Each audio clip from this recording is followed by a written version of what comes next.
شباب، وياكم مختلف من قناة عراقة جيمر. طبعا اليوم شرحنا طريقة كيفية دخول سيرفر ماينكرافت آخر تحديث من شركة مايكروسوفت. طبعا طريقة بسيطة، ما نحتاج نسوي برنامج مجاني موجود على سوق بلاي. هذا برنامج راح أخليكم رابط تحميله أسفل الفيديو. طبعا ميزة هذا البرنامج يعطيك سيرفرات تدخل عليهم، مثلا هذا السيرفر وعليه يعطيك هذا الاي بي، تاخذه وتنسخه تخليه هنا. تدخل على ماينكرافت تخليه هنا، كيف تاخذ سيرفر الاي بي تضيف هنا هذا الاي بي LLF B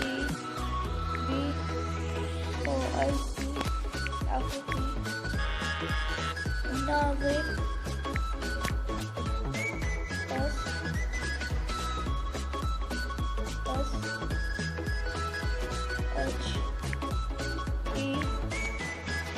دوت ال بي اس بي دوت ميل.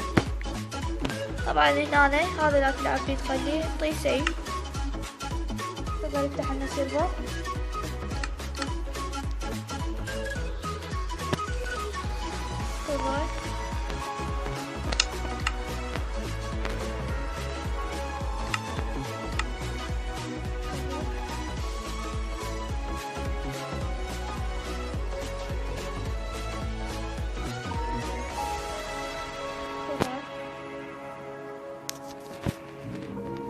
طبعا شباب عندي الشبكة ضعيفة، فإذا قبل راح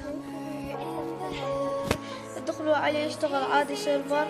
شباب وصلنا نهاية الفيديو، إن شاء الله تضغط لايك واشتراك وتدعمنا وننزل كل ما هو جديد. وشكرا لكم.